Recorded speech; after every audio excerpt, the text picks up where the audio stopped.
when I was 13, I had this bizarre experience where my wonderful 8th grade English teacher read us the last, it must be the last chapter. I think it's the last chapter of The Once and Future King. It was the day before Thanksgiving. I don't know why she decided to read this. It was something fun. And it was like electricity was running through my brain. And I ran home. It was the last class of the day. I ran home and I wrote a time capsule for myself to open 25 years later. And I closed it up and I didn't look at it. And then 25 years later, I opened it. It was just a couple years ago now. And it said, I want to be a writer. I'm going to be a writer.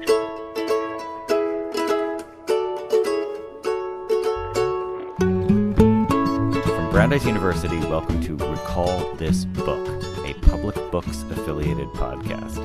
Recall This Book is hosted today by the neuroscientist and omnivorous reader Gina Torrigiano and me, John Plotz, excitedly at work, as podcast listeners will know, on a history of science fiction and fantasy. Both of us are overjoyed today to torque our format a little bit. So normally we pick a topic and talk it through, but today we are delighted to be joined by a writer we both love, Madeline Miller. She's the author of The Song of Achilles, which won the Orange Prize for Fiction. That is the super prestigious Orange Prize for Fiction in 2011. And her most recent novel, Circe, 2018, is a sort of odyssey from below, or maybe you want to say odyssey from the side, a retelling of the story of one of the many women who have bit parts, crucial bit parts, but still bit parts, to play in Odysseus's rambling, manly road trip. And in fact, I say it's the story of one, but no spoilers here. More than one of the women in the Odyssey does actually appear, viewed from a very different vantage point in Miller's amazing novel. So this is going to actually be an unusually long episode because we loved how the interview went, and we hope that you will too. It's going to be almost twice as long as our ordinary episodes. It covers a ton of ground, from Circe and the Me Too movement to questions of canonicity, to Miller's own childhood immersion in Greek myth, to the question of what it means to wall off one's own childhood when becoming a parent. And for those who don't know the novel, she also reads two passages aloud, one right at the beginning of this interview. So without further ado, let's jump into it. This passage comes from towards the middle of the novel, after Circe has already started turning men to pigs, which is what she is most famous for in the Odyssey. And the he in this passage is Odysseus. He asked me once, "Why pigs?" We were seated before my hearth in our usual chairs. He liked the one draped in cowhide with silver inlaid in its carvings. Sometimes he would rub the scrolling absently beneath his thumb. "Why not?" I said. He gave me a bare smile. "I mean it, I would like to know." I knew he meant it. He was not a pious man, but the seeking out of things hidden, this was his highest worship. There were answers in me. I felt them very deep as last year's bulbs growing fat. Their roots tangled with those moments I had spent against the wall, when my lions were gone, and my spells shut up inside me. After I changed a crew, I would watch them scrabbling and crying in the sty, falling over each other, stupid with their horror. They hated it all, their newly voluptuous flesh, their delicate split trotters, their swollen bellies dragging in the earth's muck. It was a humiliation, a debasement. They were sick with longing for their hands, those appendages men use to mitigate the world. "Come," I would say to them, "it's not that bad. You should appreciate a pig's advantages. Mud slick and swift, they are hard to catch. Low to the ground, they cannot easily be knocked over. They are not like dogs. They do not need your love. They can thrive anywhere, on anything, scraps and trash. They look witless and dull, which lulls their enemies, but they are clever. They will remember your face." They never listened. The truth is, men make terrible pigs. So Madeline Miller, welcome to Recall This Book. It's great to have you. So can we start with where you grew up?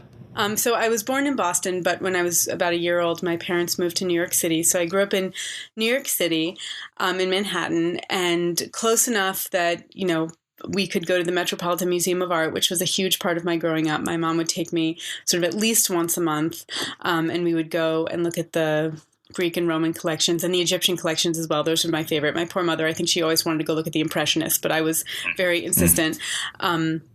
So that was a piece of it. And then we moved to Philadelphia for high school, and that was where I found my wonderful Latin teacher who taught me Homeric Greek. And then I went off to college at Brown University in Providence, Rhode Island, and then stayed there for my master's as well. Wait, so I want to hear more about the Latin teacher who also taught you Greek. So was that on the side, or was it? He saw that I was completely obsessed with these stories, and he basically, took me aside and said, I can have you reading the Iliad in the original in about a year. And I, said, sign me up. And so he did this small group meeting with me and a few other students, and we met on early morning Saturdays and before school. And so for a teenager, that felt like, a really epic amount of effort, but it was all worth it. It was wonderful. Those were some of my favorite classes. And we did indeed get to start reading the Iliad. So it was wonderful because I went into college with ancient Greek, already ready to read the literature courses in Greek, which was really wonderful because it was always the literature that I loved most. That makes me wonder, what besides the Iliad and the Odyssey really inspired this story about Circe? There's a few lines about it in the Odyssey, and you've spun this wonderful, rich, deep story with this incredible internal dialogue going on. Well, there are 4 major sources about Circe, and that's pretty much it. So one is Homer's Odyssey. Another is Ovid, and Ovid features her in the Metamorphoses. She's the goddess of transformations, and the Metamorphoses is a great work about transformations. And that was the source of the love triangle between Scylla, Glaucus, and Circe. I reshape it a little bit. In the Ovid, it's much more... the portrait of Circe is a much more kind of, I would say, flat figure. Ovid is really interested in her power and her magic and sort of her anger. He's not really interested in her psychology in the same way. And so he makes her a very pathetic figure, that she falls in love with Glaucus and she's always falling in love with the wrong guy. And then she gets angry and she lashes out. And so I wanted to give her much more of a psychological reason for doing what she does, for making this terrible mistake. And then more importantly, I wanted to make her live with it. That in Ovid, it's just sort of, it's over, on to the next transformation. But, I really wanted to hold her to that moment of what she's done. So that piece was important. The meeting with her niece, Medea, the other great witch in ancient literature, comes out of the Argonautica. Jason and Medea really do show up on Circe's island looking for absolution from their various crimes. And Medea does veil herself from Circe, hiding herself from Circe, as she does in my book. But the meeting between them is totally imagined by me, all the dialogue and all of that. And then the 4th piece that I was using doesn't even really exist. It's lost to us. It's from an ancient epic like the Iliad and the Odyssey, but lost. We only have it in summary. It's called the Telegony. And it's the story of Telegonus, Circe's son with Odysseus, growing up on the island of Aiaia, going off to find his father, accidentally killing his father. These are huge spoilers, so my apologies, but they are 3,000-year-old stories. So coming and then bringing his mother Penelope bringing his brother Telemachus and Penelope, Odysseus's wife, back to the island of Aiaia. And that's just very bare bones. There's no meat on that. It's like, this happened, this happened, this happened. That's all we have. So getting to animate that and imagine this meeting between Circe and Penelope, and knowing that was sort of waiting for me in the last quarter of the book, was incredibly exciting. So those were the 4 myths that I had, and everything else was me, just kind of trying to figure out who this character was and who she would be. And there were some details within those texts that ended up being very important. Homer describes her as being the dread goddess who speaks like a human. And he doesn't really explain that at all, what it means to speak like a human. But that was, if you've read the novel, incredibly important to me in imagining her character, that she is this character who already has a piece of her that doesn't quite fully belong to the world of gods. You know, she's standing with a foot in two worlds. And then there was a very quick line in Ovid where he describes her as having an ingenium, which is like a temperament that is more fitted for love. And he means romantic love, but I took it to mean something more like empathy, that she is able to experience empathy, which most gods, who today would be sociopathic narcissists, cannot experience. You know, there are a few exceptions, Prometheus. But so those two very quick little moments were important as well. Cool. Yeah, that's great. That really helps kind of see the arc of the story. So I was thinking more about this question of like how you're, I guess the fidelity retelling versus creating question. Like, when you think about where this book, I mean, both your books, but especially Circe, I mean, where it fits, is it, I mean, do you call it world making? Do you call it retelling? Do you call it rediscovery? How do you think about it? I think about it as literary adaptation. Adaptation. Okay. Yeah. And sometimes I call the genre I read a mythological realism, which is, but. Oh, I want to hear more about that, because actually that was one of my questions. So first, what I was going to say is that even though I said I feel very free to make changes, the truth is I really like to write closely to the text, because I like to be in conversation with the text and to be sort of responding to the text. And so, even though I make these very deliberate changes, I feel like I want them to always be interacting with the text in some way. And so, for instance, even just little moments, like Circe is described in the Odyssey as having this beautifully braided hair. And it's this moment that's meant to make her seem very attractive and very powerful and very sexy. And, therefore the fact that she wants to sleep with Odysseus, that increases his status as well. And, I wanted to sort of take those moments and then transform them and sort of think, well, why would her hair be braided? Maybe it's because she's constantly in the woods and tromping around, and that's just practical. That's where it'd be coming from her perspective. And so I like interacting with the text that way and kind of taking little moments and trying to interrogate them, examine them. Why does this happen? Or what brings them together? The fact that in the Odyssey, Circe is the one who tells Odysseus how to get past the sirens, and she's the one who suggests that he tie himself to the mast and leave his ears free. That was an incredibly telling moment for me, because to me that implied that they have a strong relationship. She understands him. That is exactly the sort of person he is. Of course, he wants to hear what the sirens' song is, and then go home and tell everyone about it, because he's the great storyteller. Do you think of is the adaptation like a corrective also? I mean, there's, you're so aware of power, of, inequity and oppression, mostly, I mean, I'm thinking mostly like sort of the gender-based stuff, but obviously like the relationship of humans and gods is also this sort of power relationship that you're aware of. And you see these previous stories that have, I won't say cast. It's not like they cast villains in a favorable light, but, they show one side of people, and then you take the story and you're rotating it. Do you think of that as a corrective or a rebuke, or just is it augmentation? Do you know what I mean? Like, in some way that does feel like it has to be corrective. I do feel like it's a corrective in the sense of it's a balancing. That the text has been so bottom heavy and pulling really strongly in this one direction. So not a corrective in the sense that I want to supplant the original, not that I could, even if I did want to. But, I never want to supplant the original. I love these stories and I really cherish them.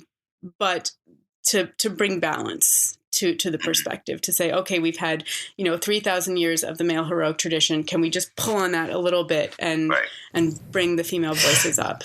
So this is just going to sound snarky, and I don't mean it to be snarky, but why do you cherish them? I mean, given the things that you've revealed about like the bottom heaviness of them, or like what? Yeah. So Like why not just toss them out? I mean, I'm obsessed with Ursula Le Guin, and one of the things I like, one of the things I appreciate with Le Guin is that desire to say, well, maybe we could have been caught in like the wrong dream for 3,000 years. We've been telling this one dream, but actually, what if we told the dream? What if I proposed a different dream?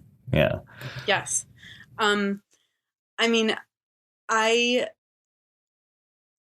think it is that I still find I like how much of a record they are of human nature, and I think those are the parts that always speak to me, are the very human parts. I mean, I love that Odysseus and Achilles are complete disasters as heroes.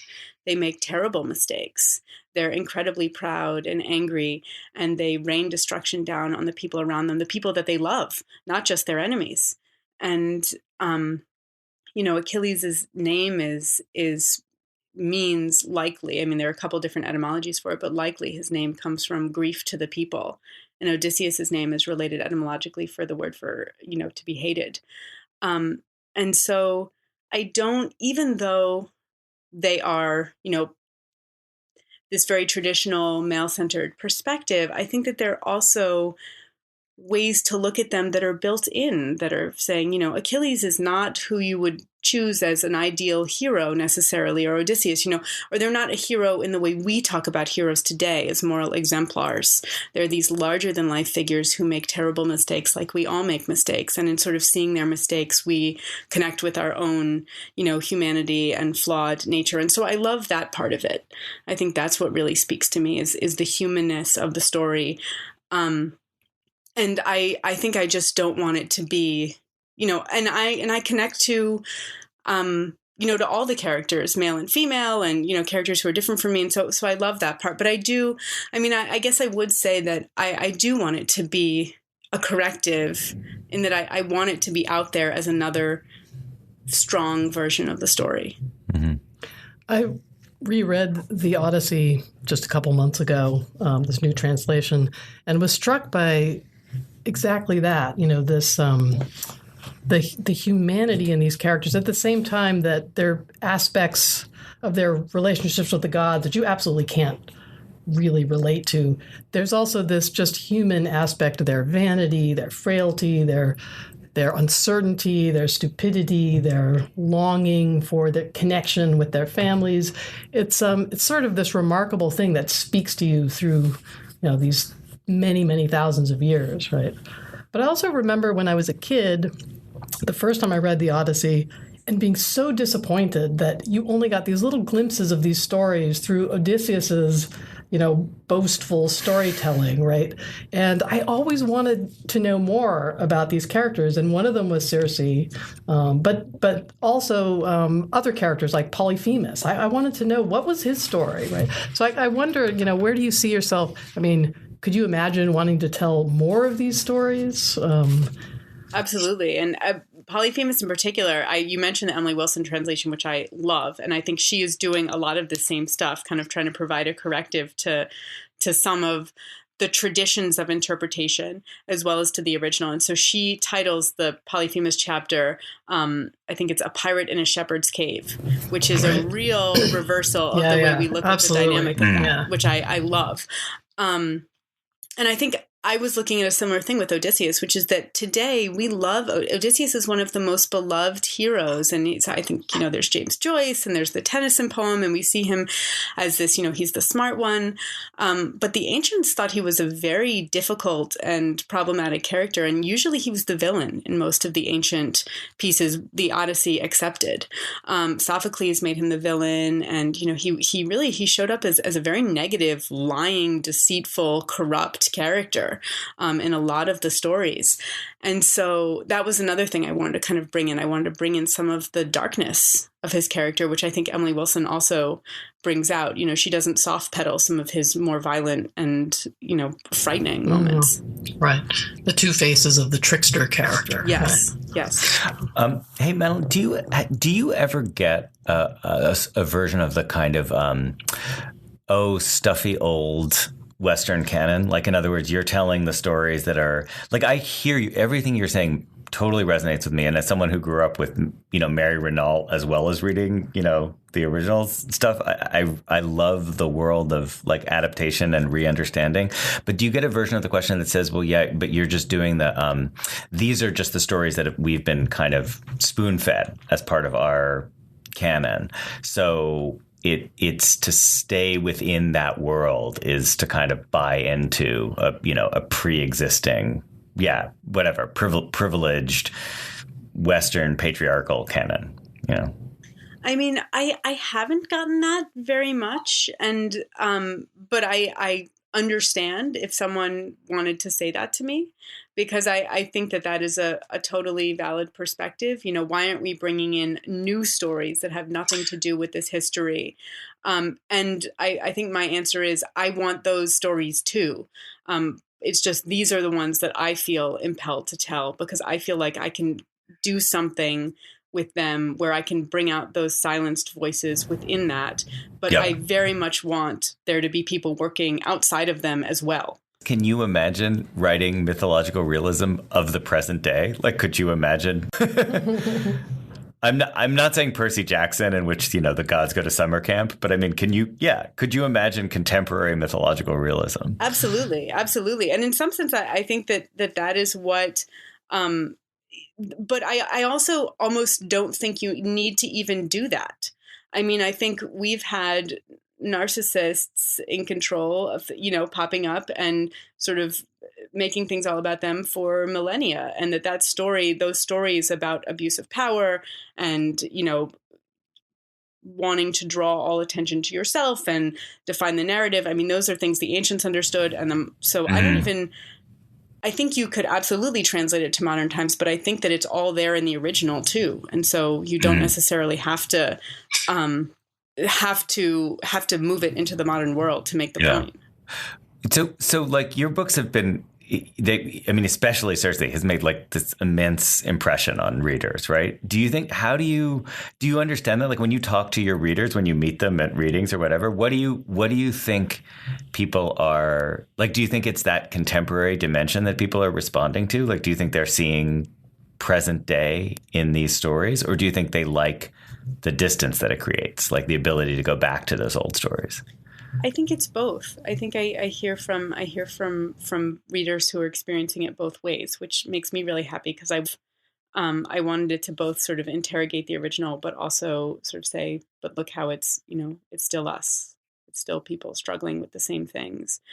So I hope both, and so far I hear from both. I mean, I think I have always seen these stories, and I think that is partially what was so gripping to me, is I've always seen these stories as intensely modern, because I think that they are about human emotions and human life, and even in very little ways. Like, this is a really silly example, but there's a beautiful scene in the Iliad where Hector and Andromache, his wife, are talking, and it's this very emotional scene about, she doesn't want him to go fight, and he has to fight, and he has to fight to save her, and their little son is there, and their little son Astyanax sees Hector with his big war helmet on and starts crying because his father's wearing this big, scary war helmet, and he doesn't recognize him.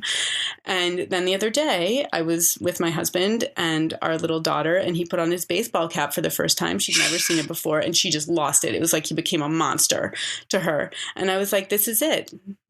This is that moment. This is this domestic moment. And that domestic moment in the Iliad has all these great, we know that Astyanax is going to be killed.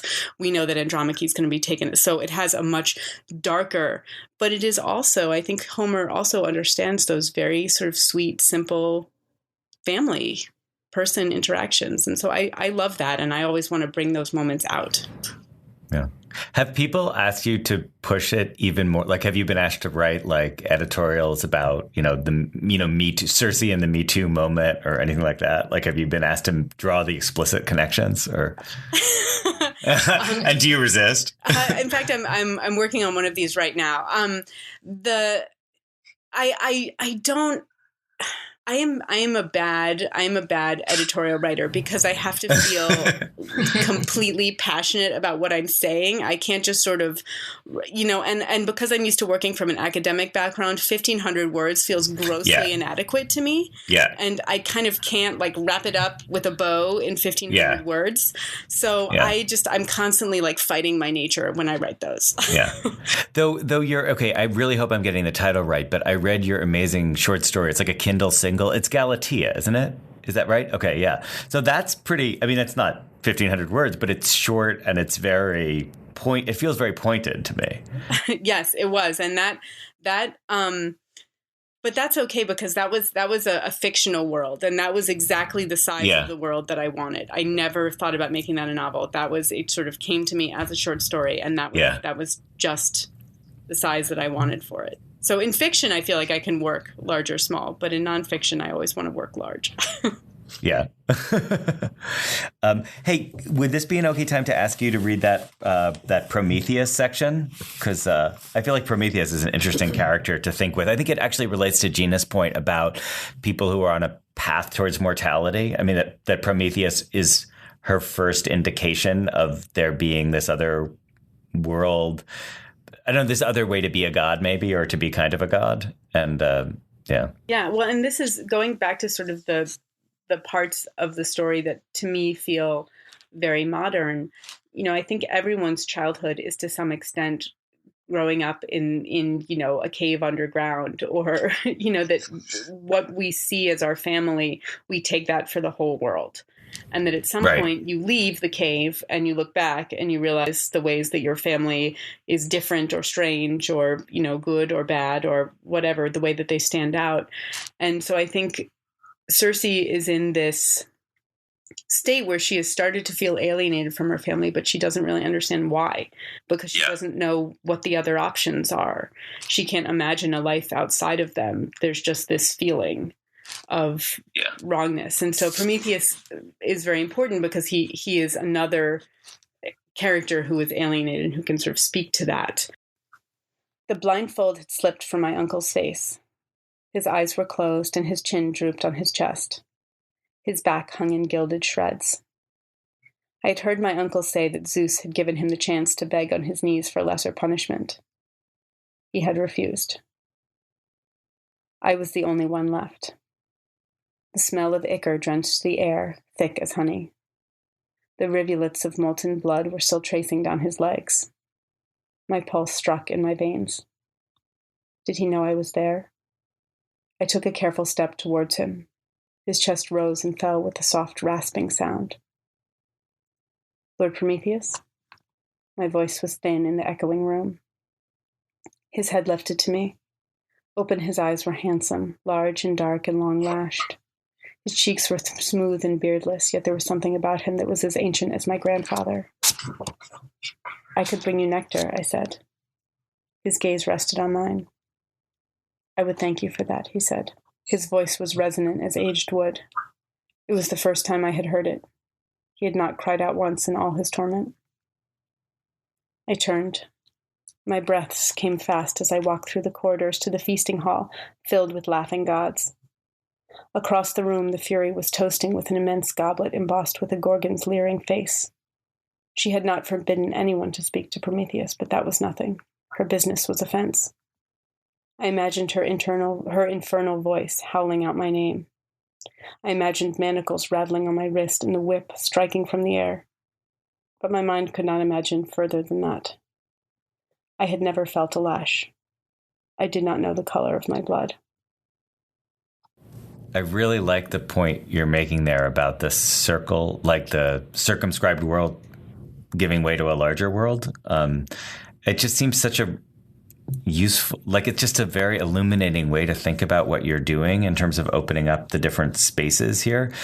And the only thing I would love to hear you say more about that idea of the self-contained world in the context of the fact that Circe's island is also like deliberately walled off as such a world, like that. In other words, so she goes out into the big world. She's able to see beyond her, like the godly house. I mean, I actually was thinking a little bit about like the allegories of Buddha there, that you eventually have to, you grow up as a golden princess or prince, and then eventually you have to leave and go out into the nasty world and realize that the world isn't like that goldenness. But then she walls herself in again. Yeah. But there's an interior transformation that she undergoes by virtue of the woods and the plants and so I mean those walls are actually kind of essential for her to find her interior compass in some way. Yes, and in this I was actually thinking of Virginia Woolf and A Room of One's Own, and in order to escape from this all-consuming society, there has to be some kind of retreat. And this, I wanted to contrast this with her sister. Her sister decides to live in the world. And if you want to live in the world as a woman and have power, then you have to, make some choices that Pasiphae makes. And she makes some really vicious choices to be just as scary as, all the scary characters out there. Whereas Circe, who doesn't want that, instead, she sort of attempts to retreat. Can I live an ethical life? Maybe only in retreat. Is that the only way? Right. And so, absolutely, that was something I felt like that retreat was actually really vital, because it's the only place that she can turn off all the obligations that she is asked to fulfill when she's part of the world.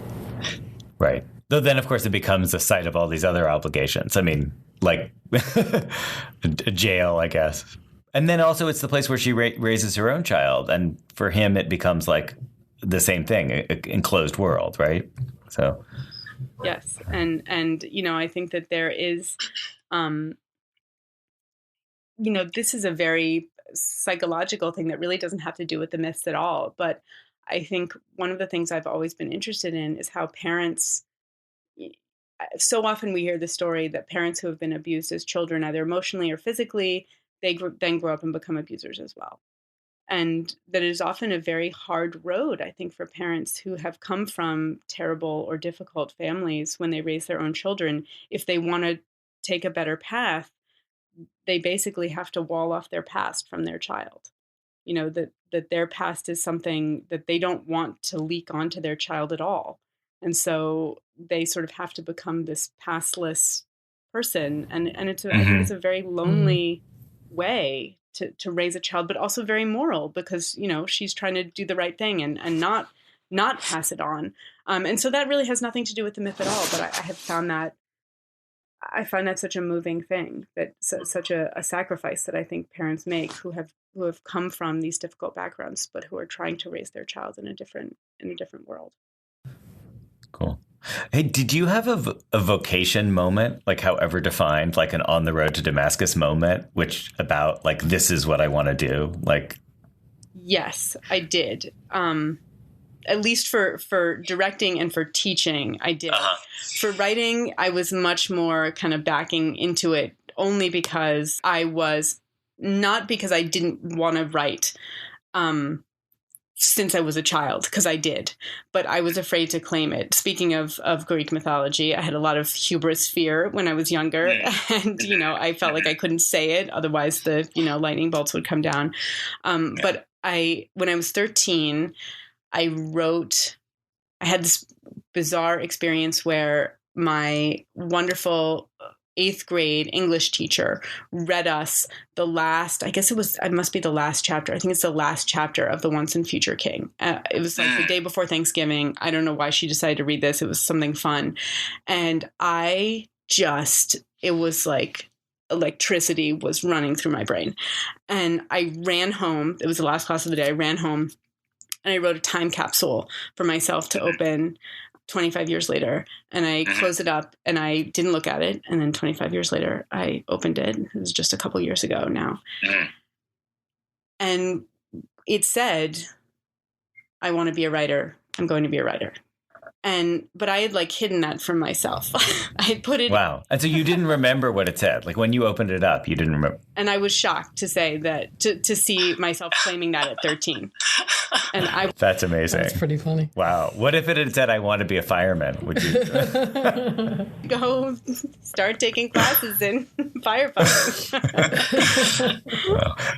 Hey, so Madeline, one thing we do on the podcast is we have a little thing at the end we call recallable books, where we basically ask people to talk about, it would be related to the topic of the podcast if you want, but basically to talk about some kind of unjustly neglected book that we think everyone ought to read, but nobody does read. Can I put you on the spot? Can you think of one? Let me think. And it cannot be the Theagonia. Wait, what was it? Telegony. Thank you. A neglected book. All right, let me think. What's a neglected book that no one reads? I think the neglected makes it tricky. I just read by Maurice Condé this summer, I, Tituba, Black Witch of Salem, which I love. Oh, wow. I don't know that. It's terrific. It's really interesting, and it's angry, and it's such a powerful and potent character that she creates. And she's definitely pushing back against Arthur Miller, but also, using, doing lots of really interesting stuff with it. And she did a version of Wuthering Heights, too. Oh, she did? Yeah, she did Windward Heights, I think it's called. Yeah. That's so funny. Oh, that's really interesting. Now I have to read that. But I had never heard of the I, Tituba, Black Witch of Salem. And I feel like it should always be paired with The Crucible, basically. So anyway, I loved that. And it's maybe 30 years old now, but it's terrific. Yeah. I don't think he's really neglected, but James Baldwin is one of my favorite writers of all time. And I always would like to see more people reading James Baldwin. Yeah. He's definitely unneglected right now. He's which is good, which is really good. Yeah. Yeah. So Virgil and Horace reclaimed the word vates, which means poet prophet. They sort of used it to mean poet prophet. I feel like he's America's poet prophet. He's our vates. Let me think. You know what? Very few people read Two Noble Kinsmen, and I really like Two Noble Kinsmen because it has this queer story in it. I feel like it's very unusual. There's lots of, sort of same-sex men, male, homosocial, homoerotic relationships in Shakespeare, but Two Noble Kinsmen has one between two women that's really interesting. Is there anything you'd want to ask, say, like a neuroscientist who is a fan of your work? I would want to ask about all the recent studies about empathy and how they're sort of the stuff about how the more power and privilege you have, the more your empathy starts to drop, which was actually completely in my mind as I was working on Circe. And it's possible to fight against it, but you have to consciously fight against it. And so I would ask about that, because that is certainly, I feel like that's the story of King Lear. No one has told King Lear no for 80 years. But he, unlike the gods, is able to, go on a little bit of an arc and change and sort of come to a deeper understanding of himself and empathy and all that. Whereas, the gods do not. So I would want to know more about that and sort of the idea of empathy studies and how to work with increasing or, what are the things that help to bring it out more. Because to me, empathy is really the project of storytelling. And, it is about being able to imagine yourself into someone else's life. And I think it is also, it's the way that I feel like literature and storytelling can save the world, because it can sneak past people's defenses in ways that if you just tell them, you can't, you won't get any response. That I sort of, that's my secret desire, is to sneak past people's defenses, and to have them consider things that they, in their regular life, if they read it in a nonfiction form, they wouldn't think about or they wouldn't identify with. Yeah, I think that's a really nice idea. In general, I think scientists are a little resistant to the notion that you have to tell a story to reach people. But it's very clear that even if you want to do a good job of explaining your own particular data, you can only do it through a story. The story has to reflect something real about the data, but it's still a story. I think there's a good podcast in there, actually, like The Logic of the Parable or something, like the relationship between particularity and universality or generalizability. That's a good topic. But come on, Gina, you're supposed to give us the hard science behind it. Well, I have to say that there isn't any. So that's the problem, right? Neuroscience can't help with this. But I do think that empathy is something that takes practice, that stories can lead. You're right. Stories about other people and other ways of thinking about things can lead you to them. And the converse of that is that the more distance you can put between yourself and other people, the easier it is to think of them as other and as something that you can exploit. Yeah. So, you know what I was thinking about? You mentioned Lear, but I was thinking about that Flannery O'Connor story, A Good Man is Hard to Find. Do you remember that the moral, the criminal at the end gives the moral, and he says she would have been a good woman if there'd been someone there to shoot her every day of her life? like once she gets shot in the stomach, suddenly she becomes incredibly nice. Yeah, sad fact is that I do think, not always, I think sometimes suffering is just suffering, and it has no positive purpose and is only negative. But I think that it can also, remind us of our shared humanity and allow you to have more empathy for other people. I think Lincoln and the Bardo is all about that. I don't know if you've read that George Sanders book. Yeah. And then circling back to Prometheus, of course, that's his choice. His perpetual suffering as a way of, resisting. Right? Yeah. Yeah.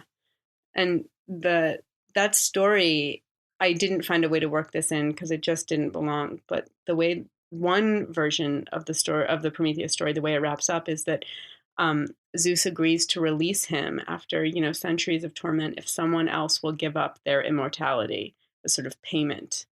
And Chiron, the centaur, who is the great teacher, gives up his immortality so that Prometheus can go free. And that just feels completely right. It feels like, yes, Chiron would, that sort of the Chiron as I imagine him, that inspired my portrait of him in Song of Achilles. In Song of Achilles, yeah. Wait, where is that story told? Sorry? That's a good question. Where is that? I've never heard that. I've always wondered if anyone, if Prometheus ever escaped from his rock.